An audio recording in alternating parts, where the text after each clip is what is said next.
मैं एक छोटे से गांव का रहने वाला हूं। मेरे घर में मैं, मेरी बीवी, एक छोटा भाई और माँ बाप रहते हैं। मेरी शादी हुए अभी कुछ ही महीने हुए हैं। मेरे घर में एक कमरा ही है जो मेरे लिए है। हालांकि उसमें अभी दरवाज़ा नहीं लगा है, तब भी हम दोनों मियाँ बीवी काम चला लेते हैं।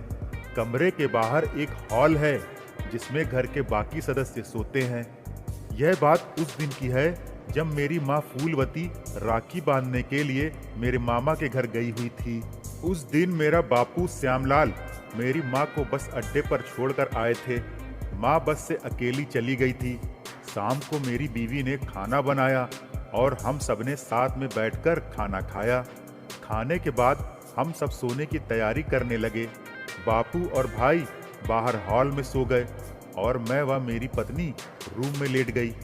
कमरे का पर्दा डालकर मैंने बीवी के साथ संबंध बनाए और उसे संतुष्ट किया और फिर उसे नींद आ गई और मुझे चरम सुख की प्राप्ति हुई। लेकिन मुझे नींद नहीं आ रही थी। मैं मोबाइल चला रहा था और मोबाइल में संबंध बनाने की नई नई पोजीशन सीख रहा था। तभी बारिश होने लगी थी। रात करीब 11:45 बजे मेरी पत्नी की नींद खुली तो उसने मुझसे कहा कि लाइट बंद कर दो। मैं भी उठा और लाइट बंद करने चला गया और लाइट बंद कर दी। और फिर मैंने सोचा कि एक बार बाहर हॉल में भी देख लूं। मैंने धीरे से पर्दे को हटाया तो देखा कि पड़ोस की काकी मेरे घर में दरवाजा खोलकर अंदर आ रही थी। मैं चौंक गया और सोचा कि इतनी रात को यहाँ क्या करने आई होंगी ये। और फिर काकी अंदर आई और मेरे बापू के बगल में लेट गई। ये देखकर तो मेरी खोपड़ी घूम गई कि काकी मेरे बापू के बगल में क्यों लेट गई। ये काकी मेरे पड़ोस में रहती थी और विधवा थी।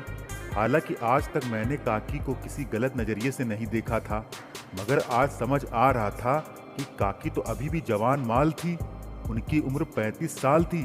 उनका भरा हुआ ठोस बदन और उनके उभार और नितंबों की तो बात ही अलग थी। और अब तो मेरे दिमाग में काकी घूमने लगी थी।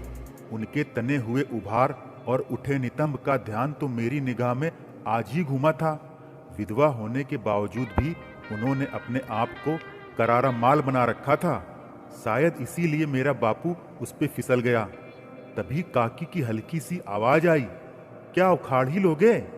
मेरा ध्यान भंग हुआ और मैंने वापस हॉल में नजरें गड़ा दी और देखा कि बापू उभारों को जोर जोर से दबा रहे थे और काकी सिसकारियां भर रही थीं और मेरे बापू के आगोश में गड़ी जा रही थी। बापू भी मस्ती से उनके ब्लाउज को हटा चुके थे और धीरे धीरे उनके अंदरूनी वस्त्रों को पूरा हटा दिया था और उनकी भरी हुई नारंगियों और नितंबों को मसकने मसलने का मजा ले रहे थे। इसके बाद फिर वो लोग यौन क्रीड़ा में लिप्त हो गए। अब मेरा मन भी कर रहा था कि मैं भी इस खेल में कूद जाऊं, लेकिन बापू थे तभी मैं नहीं गया और काफी देर तक मैं उन्हें देखता रहा। और फिर लगभग 1 घंटे बाद पूरा संतुष्ट करने के बाद मेरा बापू उठा और काकी ने भी उठकर अपने वस्त्रों को लिया और बापू को पप्पी देकर वो चली गई। बापू का प्रदर्शन काफी अच्छा था। मैं तो हैरान था। अब मैं ये सोच रहा था कि मुझे भी काकी से मिलना पड़ेगा। और अब बापू सो गया था लेकिन मेरा पप्पू जाग गया था। अब मैं करता भी क्या? अपनी बीबी के पास गया और उसे काकी समझकर उससे संबंध बनाने लगा।